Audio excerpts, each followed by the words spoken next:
Bienvenidos a la teleclase número 3, en la cual, de esta materia de Sociología General, en la cual vamos a abordar otro de los fenómenos más estudiados quizás dentro de la sociología y algo que a nosotros nos llama mucho la atención a diario. Siempre cuando transitamos por las calles de nuestra ciudad, en donde vivimos, vamos a empezar a observar que hay gente vestida de una manera, de una determinada forma, y somos capaces de diferenciar la clase social o la posición que ocupa esa persona dentro de la sociedad en función de sus condiciones en las cuales los vemos. Esto es un fenómeno muy estudiado por la sociología que se conoce como estratificación social. Es decir, que por diferentes motivos, por diferentes razones, por diferentes causas, una persona ocupa diferentes posiciones dentro de la estructura social. Y esas posiciones son claramente identificables. Esto no es una valoración de si está bien o está mal. Esto ocurre y es un fenómeno que como tal vale la pena ser estudiado y que de hecho ha sido estudiado por todos los autores de la sociología. Entonces, ¿por qué vemos que existen personalidades o personas que tienen más prestigio, más poder, más dinero y muchos, en realidad las personas que no acceden a estos beneficios desean o aspiran convertirse en estas personas y por lo tanto tienen una cierta legitimidad desde ese punto de vista? Entonces vamos a empezar a trabajar sobre el fenómeno de estratificación social a lo largo de toda esta teleclase. Como podemos observar, dentro de esta teleclase, el tema de la estratificación social va a estar tocado desde el punto de vista de la desigualdad, tanto al interior de los países como entre los distintos países. Esto vale la pena aclarar. La estratificación social, como un elemento teórico y una categoría de análisis, está presente en todas las sociedades. Todas las sociedades de una u otra manera estratifican y clasifican a grupos enteros de personas dentro de esa sociedad.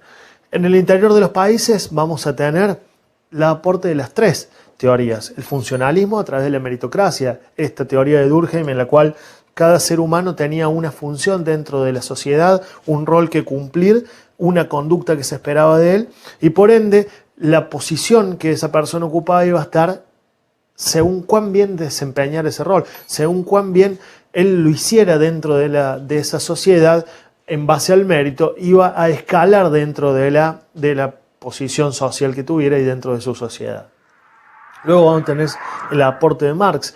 Marx establecía que obviamente iba a haber dos clases sociales que, bueno, en su teoría discurrían en el conflicto, terminaban en un conflicto, pero que esas dos clases sociales, y dependiendo qué patrimonios materiales tuviera uno y otro, iba a ser en cuál lugar de la posición social caía.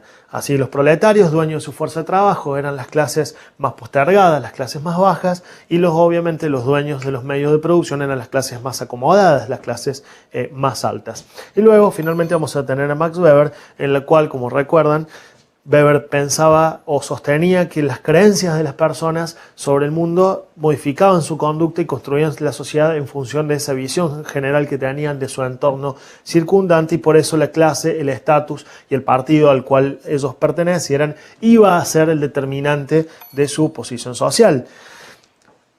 Pero a la vez, como todas las sociedades tienen su correlato de estratificación, vamos a tener que el mundo, como una sociedad de estados, como una sociedad de naciones, va a tener también su propio sistema de estratificación social.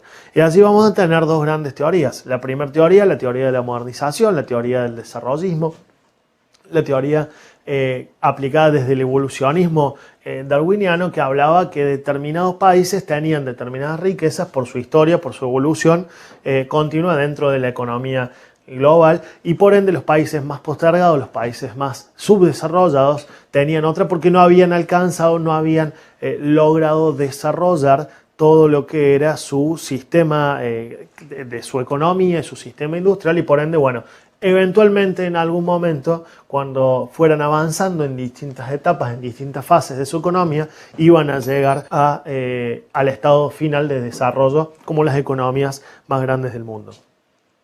Surge obviamente una crítica de esta teoría que apela al evolucionismo y a la modernización, que es la teoría de la dependencia. Esto es, autores, sobre todo latinoamericanos, aunque hay algunos aportes de otros autores, como por ejemplo de autores egipcios, que han trabajado la teoría de la dependencia. Bueno, ellos dicen, esto no es tan así.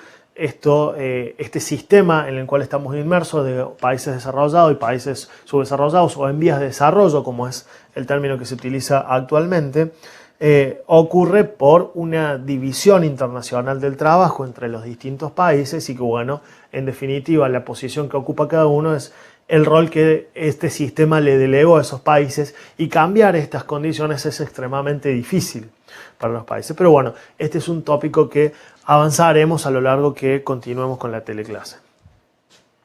Los conceptos teóricos claves, entonces, que van a ser necesarios a la hora de abordar las cuestiones de desigualdad tanto al interior de los países como entre los países. El primero es el de estratificación social, que es un sistema mediante el cual se categorizan en grupos enteros de personas dentro de una sociedad. Es decir, se ubica a los distintos miembros de una sociedad en escalones, en función de distintos factores. Esos factores van a ir cambiando de sociedad en sociedad, pero lo importante es que este sistema de categorización va a existir. Por lo tanto, es importante prestarle atención como una categoría del pensamiento, bueno, y del abordaje científico a la estratificación social. Luego vamos a tener el tipo de estratificación social, es decir, si bien es cierto que existe, bueno, ¿qué categorías podemos encontrar dentro de la propia estratificación a la hora de hablar de este fenómeno de la desigualdad? Allí vamos a tener dos grandes parámetros para poder abordar el tema de los tipos de estratificación social. Algunos si son abiertos o más cerrados, si permiten más la movilidad o menor la movilidad, y la relación entre los individuos. El primero que vamos a tener es la esclavitud. Obviamente la esclavitud es un sistema que ya está en desuso. No, si bien en el mundo existen personas esclavas, no es un sistema que esté ampliamente adoptado y legitimado. Las personas que son esclavas hoy en día en el mundo están esclavas por delitos. Es decir, es un delito la esclavitud en gran parte del mundo. Es un sistema donde una persona poseía a otra y claramente la división social está dada por quién es el dueño de la otra persona, ¿de acuerdo? Luego vamos a tener el sistema de castas sociales. El sistema de castas, el más ejemplificador a lo largo del mundo, es el de la India. Básicamente existía una pirámide social en la cual las castas de determinadas posiciones podían interrelacionarse y otras que no. Entonces ese sistema era, si bien no tan cerrado quizás como la esclavitud, era un sistema ampliamente cerrado y la movilidad era bastante de poca magnitud. Finalmente vamos a tener lo que hoy conocemos y que es la forma de estratificación social más moderna y más difundida hoy en día en el mundo entero, que son las clases sociales. Básicamente quienes tengan dentro de la sociedad una mayor cantidad de prestigio, poder y dinero van a tener una posición social o una clase social un poco más favorecida que aquellos que no lo tengan. Y esto obviamente condiciona sus oportunidades, sus accesos y sus beneficios. Ahora bien, cuando abordamos entonces el problema de la cuestión de la desigualdad entre los países, vamos a empezar a ver el tema de la teoría de la dependencia. ¿Qué ocurre? Durante mucho tiempo, desde los inicios de la reflexión económica, vamos a tener a David Ricardo o Adam Smith. Ellos iban a decir que los países tenían una dotación de recursos económicos, capital, etcétera, que los hacían competitivos o le otorgaban una ventaja comparativa en función de esa dotación de recursos, y por ende cada país debía especializarse para su propio beneficio en aquello que fuera mejor. Entonces, durante mucho tiempo que se trató o que esta teoría económica había progresado y que había avanzado en el mundo, los países, por ejemplo, más periféricos como los de la región latinoamericana, estaban o poseían una mejor dotación de recursos económicos para producir materias primas y bienes poco industrializados, dadas sus grandes extensiones, sus enormes riquezas naturales y demás. Mientras que los países centrales, pensando sobre todo en la Europa occidental, tenían capacidad más industrial porque su dotación de recursos estaba orientada hacia una capital intensivo, por lo tanto el conocimiento, la inteligencia y la industria hacían que ellos fueran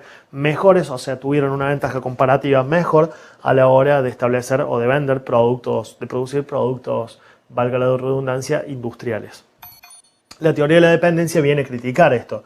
Va a decir que, bueno, no necesariamente todos los países que sean subdesarrollados van a llegar a un estadio de desarrollo, porque básicamente no había una línea de tiempo que estipulara, bueno, luego de, supongamos, 200 años, ibas a ser desarrollado si hoy estabas en vías de desarrollo. Esto, bueno, la teoría de la dependencia lo va a criticar. Vale la pena destacar que la teoría de la dependencia no es una sola teoría, sino que se trata de un conjunto de autores que reflexionaron más o menos en torno a los mismos principios. La negación de una continuidad lineal en el tiempo de la economía, la imposibilidad de decir, bueno, muy probablemente dentro del sistema en el cual están insertos nuestros países puedan desarrollarse por sí mismos si continúan este camino. Por lo tanto, bueno, todo este conjunto de autores que trabajó la teoría de la dependencia hablaban de que justamente los países estaban en dependencia del sistema de la economía mundial y obviamente de las potencias desarrolladas o de las economías más desarrolladas. Por lo tanto, bueno, para seguir avanzando, estos dos conceptos de estratificación social y de división internacional del trabajo y teoría de la dependencia son los que vamos a necesitar tener en claro para poder continuar con la actividad que sigue.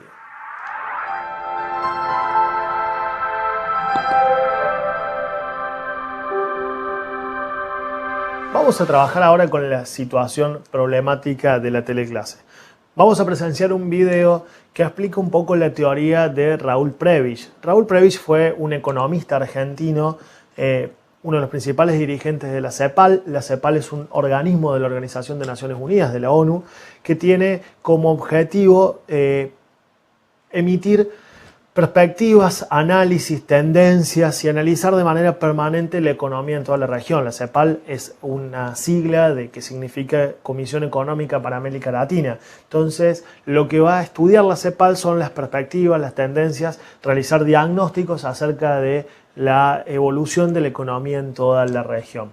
Raúl Prebisch fue su primer secretario general y fue uno de los economistas que intentó pensar la economía regional como un todo y su ubicación dentro de lo que es el sistema de economía internacional. Prebisch llegó a una gran conclusión. Su principal preocupación fue por qué ocurría que de manera permanente los países latinoamericanos estaban casi condenados al subdesarrollo, a permanecer siempre en vías de desarrollo. Él veía que sobre todo desde la Primera Guerra Mundial en adelante, por más de que los países latinoamericanos producían cada vez más de sus bienes, cada vez le costaba más todavía adquirir bienes industriales y sostener un nivel de vida de toda su sociedad. Entonces, su principal reflexión giró en torno a esto. ¿Por qué ocurría que los países latinoamericanos, a pesar de ser cada vez más productivos, eran cada vez más pobres? Vamos a ver entonces a continuación este video que explica un poco la teoría de Raúl Prebisch y luego volvemos con las actividades.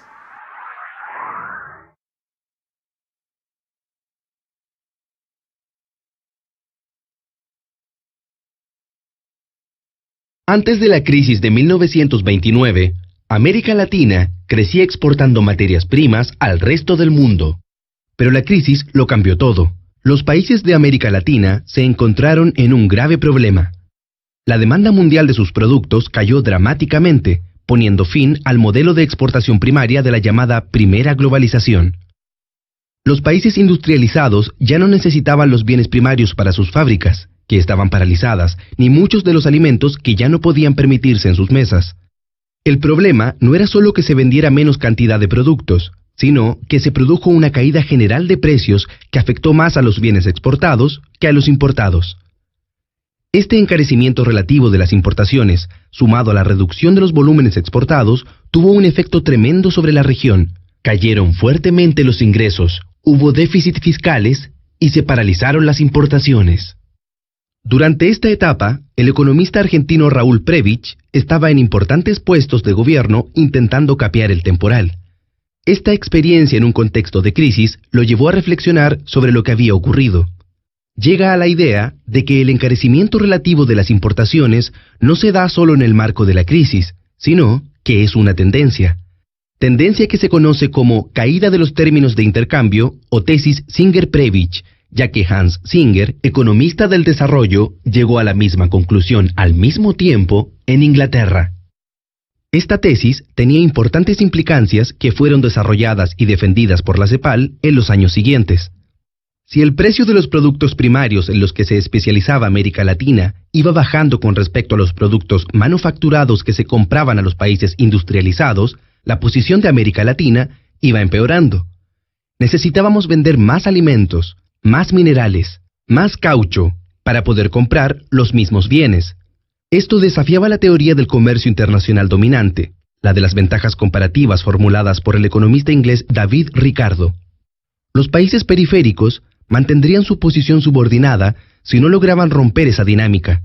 Por lo mismo, debían apostar por industrializarse, y para eso, el Estado tenía que actuar de forma enérgica para romper la asimetría que generaba el sistema capitalista dentro de los intercambios internacionales. Pero, ¿por qué ocurría esta caída de los términos de intercambio según Prebisch? Dentro de su marco explicativo, hay varias fuerzas que estarían actuando. Por un lado, está la teoría de la elasticidad ingreso de la demanda. Esto significa que cuando un inglés tenía más dinero, compraba un café brasileño que antes no compraba. Si su ingreso aumentaba, podía tomarse otra taza de café al día. Pero si su ingreso se multiplicaba por 20, no tomaría 20 tazas de café al día. Así, la demanda por bienes primarios aumenta, en el margen, menos que el ingreso. Por otra parte, cada vez más países se van sumando a la venta de café, compitiendo por el mismo mercado. Eso hace que el precio del café tienda a bajar.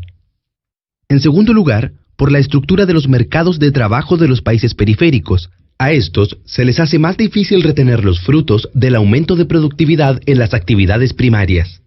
O sea, se logra producir más con lo mismo, pero en vez de que los trabajadores o los empresarios ganen más por ser más eficientes, los precios de los productos bajan, lo que beneficia a los países ricos. Una tercera fuerza que actuaría es el cambio tecnológico. Muchos productos primarios son reemplazados por productos sintéticos o artificiales, perdiendo posición en el mercado. Así, el salitre potásico fue reemplazado por el salitre sintético y el caucho por productos derivados del petróleo. Un cuarto elemento que influiría en la caída de los términos de intercambio sería que la amplitud de los ciclos económicos en los países de la periferia es mayor que en los países del centro. Cuando hay bonanza económica, los precios de las materias primas aumentan porque aumenta la demanda, pero cuando hay contracciones, estos caen aún más porque no hay mecanismos institucionales que frenen esa caída. Estas ideas y sus consecuencias, entre ellas la necesidad de impulsar la industrialización y fortalecer el rol de Estado, tuvieron un gran impacto en la época, logrando el apoyo de muchos intelectuales y gobiernos latinoamericanos, aunque también recibieron ataques. Pero, ¿tenía razón Prebisch cuando afirmaba que los términos de intercambio tendían a deteriorarse en el tiempo? Prebisch tenía razón en que venían cayendo entre 1914 y 1950. Pero él también pensaba que los términos de intercambio habían caído entre 1880 y 1914, y hoy sabemos que no fue así. En realidad, los términos de intercambio mejoraron para América Latina en aquel periodo. Los datos que usaba Prebisch para aquel periodo no eran de buena calidad, ya que no estaban considerando el efecto de algunas fuerzas muy poderosas, como el impacto de la caída de los costos de transporte. Hoy, que contamos con datos de mejor calidad, sabemos que para ese periodo en particular, Prebisch se equivocaba. Con los datos que hoy tenemos sobre 150 años, ¿podemos o no afirmar que existe una tendencia de largo plazo? La visión de conjunto valida la idea de una caída de los términos de intercambio. Esta caída se da por derrumbes bruscos, tras los cuales no se recupera el nivel anterior, o por una baja gradual en otros periodos. Esto quiere decir que, con excepciones para algunos periodos concretos, como la primera globalización y finales de la década del 2000, la tesis de Prebisch fue correcta. Sabemos entonces hoy que Prebisch y Singer tenían razón en lo central, pero que es necesario hacer 4 matices. 1. Como vimos, hay periodos concretos en que los términos de intercambio han mejorado, más allá de que en general han caído. 2. No existe un solo tipo de bienes primarios, sino que hay muchos y cada uno se comporta de forma diferente. Para simplificar podemos definir categorías: los bienes agrícolas de clima templado, los bienes agrícolas de clima tropical y los bienes no reproducibles. metales, petróleo, etc. Si bien en el largo plazo los tres grupos han participado de la tendencia a la caída, sus niveles y cronología han sido algo diferentes. 3. Lo que se debe discutir desde la actualidad es hasta qué punto los bienes primarios son representativos de la estructura de comercio exterior de los países de América Latina. El cuadro en que los países de América Latina exportaban materias primas y recibían bienes industriales debe ser visto de forma más compleja, por el aumento del comercio intraindustrial y una creciente deslocalización industrial. 4. Los países de América Latina son muy diferentes entre sí, en cuanto a tamaño, riqueza, matriz productiva, dotación de factores, inserción en la actual etapa de globalización, etc. Por lo mismo, los efectos de los términos de intercambio han sido muy distintos sobre ellos. El debate sigue estando abierto y cobra especial vigencia cuando el alto precio alcanzado por la mayoría de las materias primas y alimentos a principios del siglo XXI genera una ola de bienestar, al tiempo que un aumento de la dependencia de la exportación primaria en varios países de la región, lo que se conoce como reprimarización. Mientras que es aún prematuro concluir que la tendencia al deterioro de los términos de intercambio se ha revertido permanentemente, sí se reafirma la idea de la alta volatilidad y carácter cíclico de los precios. En un nuevo escenario internacional, con reconfiguraciones del centro y la periferia, reaparecen igualmente los problemas vividos en el pasado.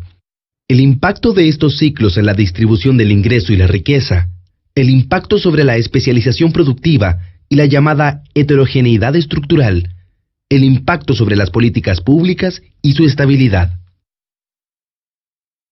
Hoy, como en el pasado, se impone el estudio riguroso de los hechos históricos y enfrentar los desafíos del desarrollo latinoamericano que siguen estando presentes. Superar la limitada diversificación productiva y la heterogeneidad estructural. Promover un desarrollo con equidad cimentado en los cambios en la estructura productiva y transformar las formas de inserción de América Latina en el orden mundial.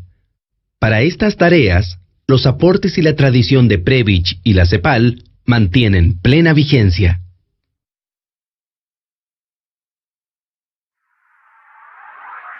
Espero que hayan disfrutado del video sobre las explicaciones de la teoría del deterioro permanente de los términos de intercambio que formulara Raúl Prebisch allá por mediados del siglo XX para toda la región. Vamos a pasar ahora a la descripción de las actividades que deberán realizar en conjunto.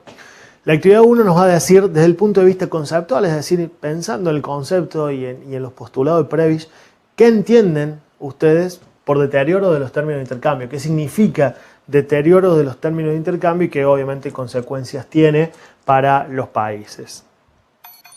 La actividad número 2, vamos a presentar una situación hipotética.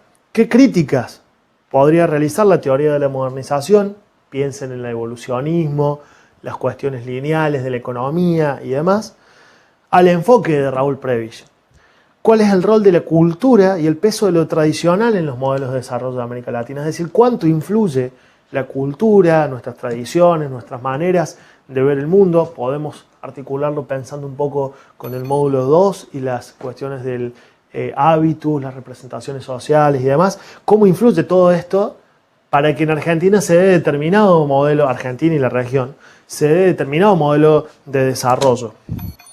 Y finalmente la actividad número 3, le vamos a pedir que reflexionen y relacionen las implicancias que tiene el deterioro de los términos de intercambios con el papel del Estado en América Latina, es decir, cómo influye esta situación de manera genérica y constante del deterioro permanente de los términos de intercambio en el papel o en el rol que debe cumplir el Estado en América Latina.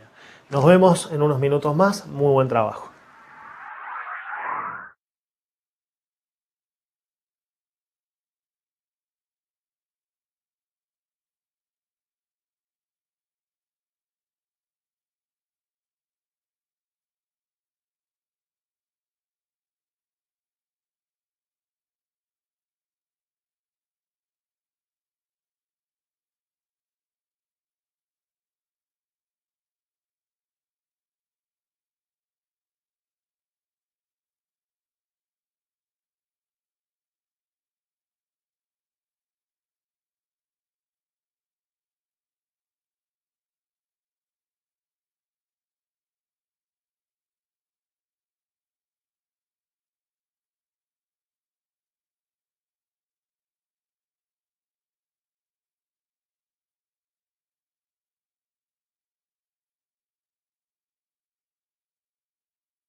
Espero que hayan tenido un buen trabajo colaborativo con sus compañeros. Vamos a pasar ahora a la etapa de las resoluciones.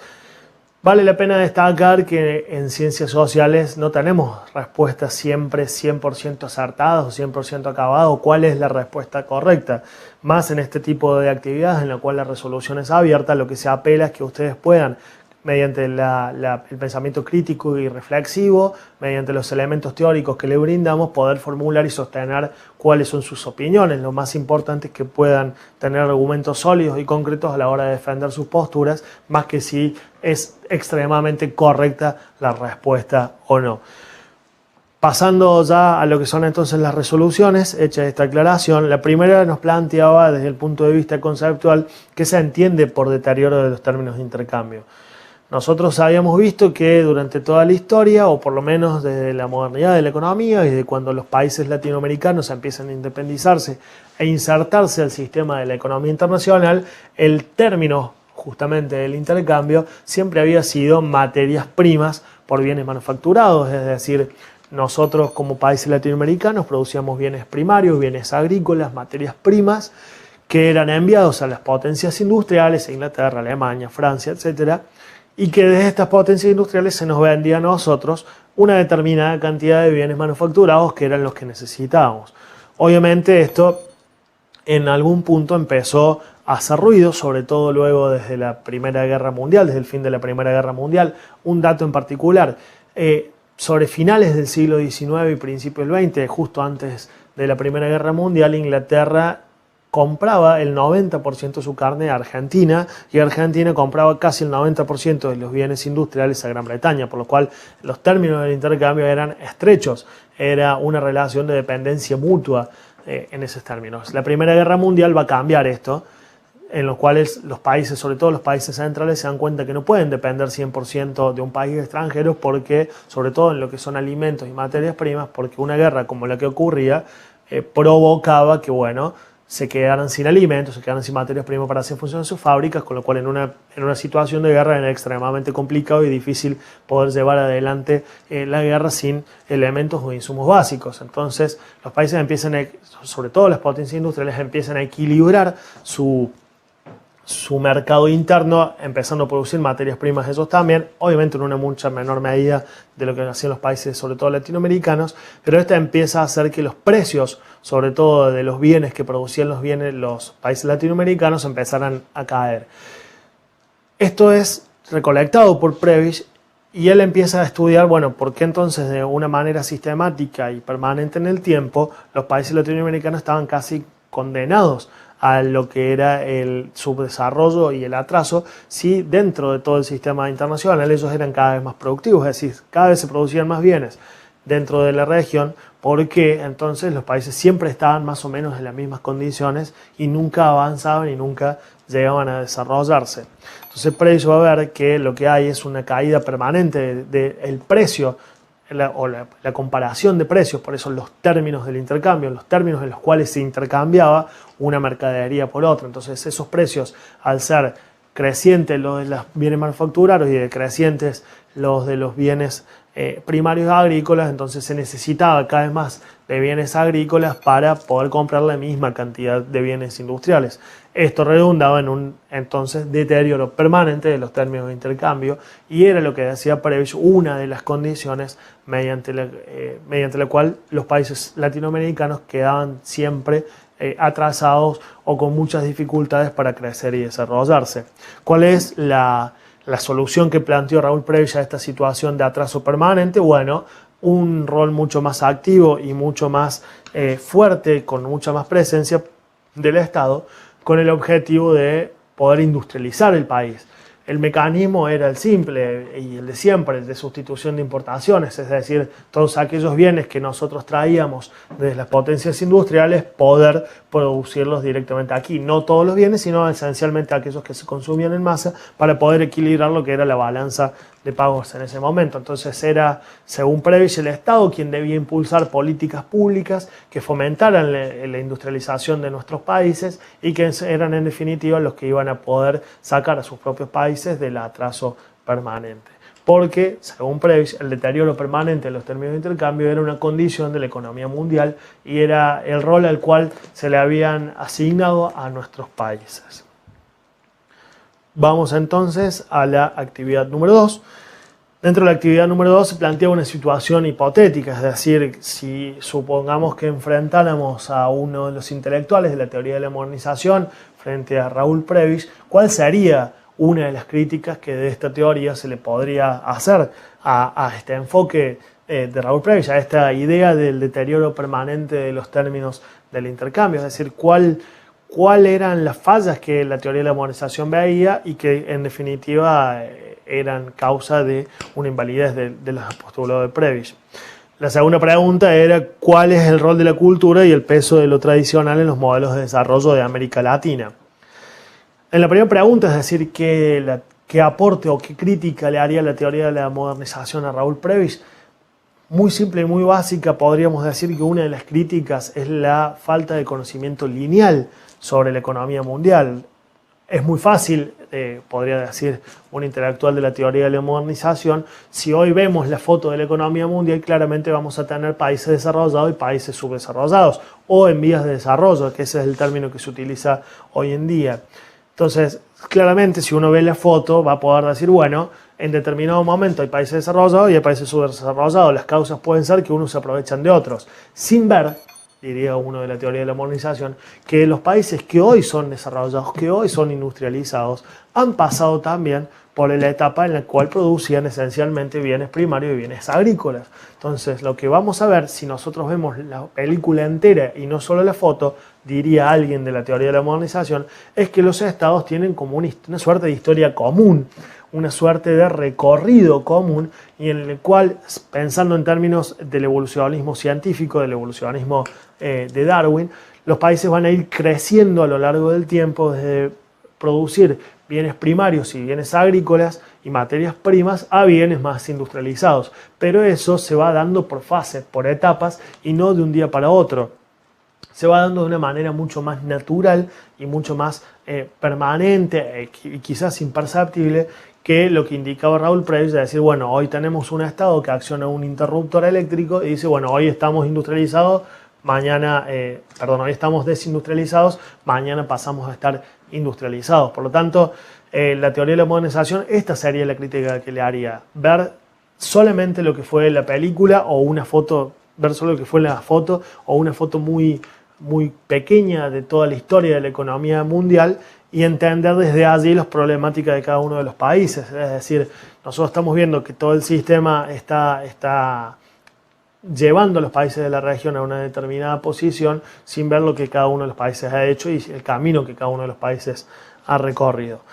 Y la segunda cuestión que llamaba a la reflexión es que las sociedades latinoamericanas suelen ser tradicionalistas y por ende también conservadoras. Ser conservador implica ser mucho más reacio a la hora de generar cambios. Entonces, las estructuras económicas de los países que estaban basados en agrícolas, en producción de materias primas, provocar una modificación en esta estructura es extremadamente complicado, o por lo menos a priori es extremadamente complicada, y eso también es una barrera para impedir la modificación de la economía en su total y pasar de ser subdesarrollados a industrializados, a desarrollados. Entonces, la cultura y lo tradicional y el peso de lo tradicional, aparte estamos hablando de unas clases dirigentes, de unas élites, porque si hay un fenómeno que trasciende a todas, o que es transversal a todas nuestras economías, es que quienes controlaban la economía controlaban también la política y eran todos de un mismo segmento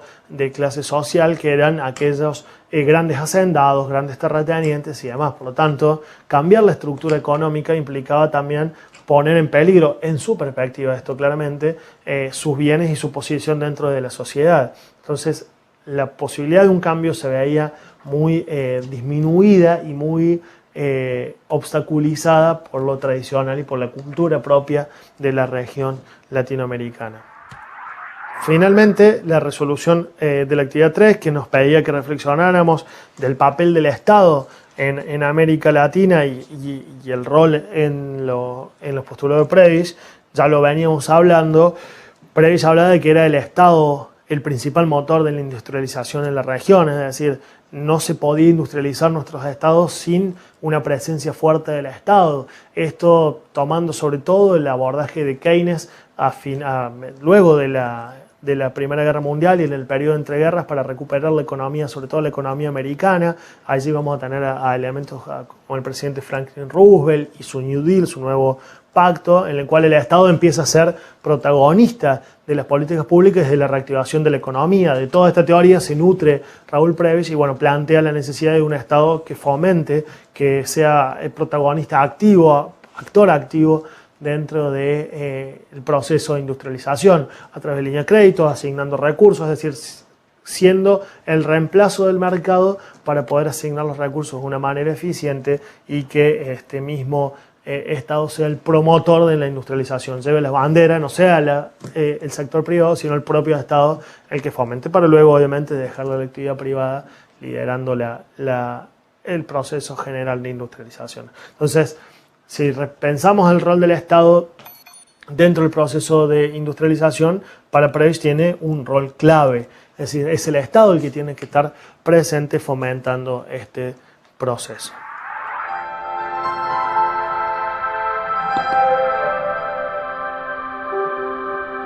Vamos a pasar ahora entonces a lo que son las preguntas de múltiple opción para reforzar los conceptos aprendidos sobre la teoría de Raúl Prebisch, la estratificación global, la teoría de la dependencia y demás. La primera pregunta nos va a decir, uno de los hechos centrales que impulsó las reflexiones de Prebisch fue la crisis de 1929. ¿Por qué fue así? Un poco de historia. Vamos a ver que la crisis de 1929 estalla en Estados Unidos, en la bolsa de Nueva York, con el Jueves Negro, y luego rápidamente por la ya interconectada economía internacional que había para la época, se va esparciendo hacia todos los países, provocando una crisis económica de magnitudes nunca antes vista. La destrucción económica fue realmente muy grande, Europa le costó mucho tiempo, de hecho, muchos de los fenómenos que sucedieron después, entre ellos la Segunda Guerra Mundial, fueron hijos de esta gran crisis de 1929.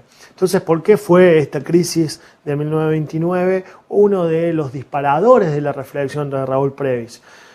Vamos a empezar obviamente por la respuesta incorrecta para ir reflexionando sobre por qué esto no era así y llegar así entonces a las respuestas correctas. La letra B nos va a decir que porque antes de la crisis, América Latina crecía importando materias primas y después de la crisis la demanda de tecnología cayó. Esto puso fin al modelo de ISI, es decir, industrialización por sustitución de importaciones. Claramente esto no ocurrió, la demanda de tecnología no cayó, de hecho es algo que ha sido comprobable y lo podemos ver a diario. La tecnología es lo único que permite a los países continuar creciendo de manera permanente, con lo cual la demanda de bienes tecnológicos cada vez es mayor. Por lo tanto, si bien es cierto que América Latina crecía importando materias primas, no es cierto que las demandas por tecnología habían caído. De hecho, lo que postulaba Prebisch era que justamente a cada vez mayor cantidad de materias primas para comprar la misma cantidad de tecnología. La letra C nos va a decir por su parte que fue un hecho central porque para Prebisch el modelo de desarrollo que debían seguir los países latinoamericanos era el que se construyó antes de 1929. Bueno, justamente lo contrario. De hecho, el sistema que se construyó antes de 1929 fue el origen del deterioro permanente de los términos de intercambio. Es decir, todo lo que se había hecho hasta ese momento era reasignar las posiciones y los juegos que podía cada país llevar a cabo en la economía internacional, y eso es en definitiva lo que condenaba a los países latinoamericanos a producir materias primas y bienes primarios, con lo cual fomentaban, impulsaban y potenciaban su condición de países en vías de desarrollo al no poder industrializarse, dado que los bienes industriales provenían de los países centrales. La letra D, por su parte, para Prebisch, América Latina había tenido como objetivo de tener las crisis económicas de los países centrales. No, Raúl Prebisch no pensaba que una de las misiones de los países latinoamericanos era contener las crisis en los países centrales, sino cómo hacemos nosotros, cómo hacemos los países latinoamericanos para poder crecer y para poder desarrollarnos y que nuestras sociedades tengan cada vez una mejor calidad de vida, independientemente de lo que ocurriera en los países centrales. Es un poco lamentable el rol que le aplica o que le deja Prebisch a las potencias centrales al decir que, bueno, en realidad ellas fueron las que condenaron a nuestros países a su desarrollo Y ahora lo que había que hacer era cambiar ese modelo, pensando sobre todo en nosotros mismos y independientemente de lo que pasara en las economías centrales. Por ende, obviamente la D tampoco es correcta. Y finalmente la letra E, porque la crisis de 1929 implicó la aparición del sistema socialista. Esto es altamente falso. La revolución rusa que implementa ya el sistema socialista aparece en 1917 sin hablar de que mucho antes con los postulados de Karl Marx ya se estaba hablando de socialismo, por lo cual claramente la letra E es incorrecta también. La que nos va a quedar es la letra A, que obviamente es la correcta, pero porque nos va a decir que antes de la crisis América Latina crecía exportando materias primas. Esa era la primera parte de la letra B, que era correcta, y la segunda parte es que después de la crisis la demanda mundial de sus productos cayó, lo que hablábamos en una de las resoluciones, es decir, los países centrales empiezan a producir también sus materias primas y su alimento para no depender exclusivamente de un país periférico y que en el caso de guerra, al cortarse ese suministro, provocar una situación de vulnerabilidad. Entonces, a una mayor oferta de bienes primarios y de bienes agrícolas, obviamente su precio cayó. Y esto puso fin al modelo de exportación primaria o el modelo que es conocido en nuestro país como agroexportador. Es decir, podemos vivir de manera permanente nosotros exportando materias primas y trayendo materiales manufacturados o bienes manufacturados de los países centrales. Vamos entonces ahora con el ejercicio número 2. La pregunta nos va a decir que uno de los medios que proponía la teoría de la dependencia para romper la lógica del deterioro de los términos de intercambio era, ¿cuál era? Entonces, uno de los elementos claves o uno de los medios a través de los cuales romper con esta lógica del deterioro permanente. El deterioro permanente, nuevamente, implicaba esta caída constante de los precios y de los términos en los cuales se intercambiaba y que cada vez necesitábamos más bienes primarios para traer la misma cantidad de bienes manufacturados. Vamos con las incorrectas. La letra B va a decir a través de la industrialización, pero el Estado nunca ha podido cumplir un rol clave. Para Prebisch, ya lo hemos discutido, era el actor principal, la vedette del proceso de industrialización era el Estado el que debía promover el proceso de industrialización. Por lo tanto, la B es incorrecta. La C a través de la desindustrialización, ya ahí vemos claramente la respuesta incorrecta porque la clave era industrializarse. La letra D a través de la creación de una nueva cultura del trabajo. Prebisch no hablaba de culturas del trabajo. La letra E, la creación de instituciones fuertes que respetaran las leyes del comercio internacional. Bueno, justamente lo contrario. Las leyes hasta ese momento del comercio internacional lo que habían hecho era reforzar la condición subdesarrollada de nuestros países. Por lo tanto, la letra A, que es la que queda la correcta, es a través del proceso de industrialización donde el Estado cumplía un rol clave. Vamos a pasar finalmente al ejercicio 3. La pregunta que se plantea aquí dice, bueno, los nuevos estudios sobre los ciclos económicos implicaron algunas correcciones a la teoría de la dependencia, de las teorías y a los postulados de Prebisch. ¿Por qué esto fue así? ¿Por qué ocurrió de esta manera? Si recuerdan el video, hablaba de tener nuevos datos y tener nuevos elementos mucho más fiables a la hora de poder estudiar los procesos y los ciclos económicos. Entonces vamos a ver que para la respuesta A, que es incorrecta, los nuevos debates disponibles permiten afirmar lo que Prebisch postuló para el periodo previo a 1929. Bueno, el video claramente nos mostraba que no, que justamente en ese periodo previo a la guerra era incorrecto. Los nuevos datos disponibles, que es la letra B, permiten confirmar lo que Prebisch postuló para el periodo previo a 1929, sin embargo refutan lo que ocurrió en el periodo posterior. Bueno, esto claramente no ocurre así porque el periodo posterior es el periodo de Prebisch y es el que él analiza de manera presencial y que vive este periodo y desde donde empieza a estudiar su teoría. La letra D, que dice a partir de los datos de mejor calidad, podemos decir que Prebisch se equivocó en todas las previsiones, en todos los momentos históricos. Sin embargo, ¿eso invalida su teoría? Bueno, no. Claramente lo que vamos a ver es que si bien hay una corrección, todo lo que el video nos mostraba, que si bien había una corrección a los postulados en determinados periodos históricos, la teoría en general era correcta. La letra E va a decir que a partir de la disponibilidad de las nuevas tecnologías podemos proyectar escenarios futuros y eso confirma que Prebisch tenía razón. Sin embargo, esas proyecciones solo sirven para el futuro, no nos permite estudiar lo que pasó antes de 1929. Esto es incorrecto también porque otro de los elementos que nos mostraba el video era que si bien en una de las partes de la historia Prebisch estaba equivocado porque había saltos y había mejoras en los términos de intercambio, en la película en general desde antes de la Primera Guerra Mundial hasta nuestros días, en términos relativos, los términos de intercambio habían caído para todo ese periodo. Por lo tanto, la única que nos queda como correcta entonces es la letra C, porque a partir de la disponibilidad de datos de mejor calidad se pudo estudiar con mayor precisión lo que ocurrió con los ciclos económicos previos a la crisis económica de 1929. En función de esto, los análisis previos sobre el periodo anterior de 1929 no eran del todo acertados, que es distinto a decir que eran incorrectos. No eran del todo acertados porque en algunos determinados periodos los términos de intercambio habían mejorado, pero en la gran película, en todo el escenario y en toda la línea de tiempo de antes de la guerra hasta nuestros días, los términos de intercambio habían caído.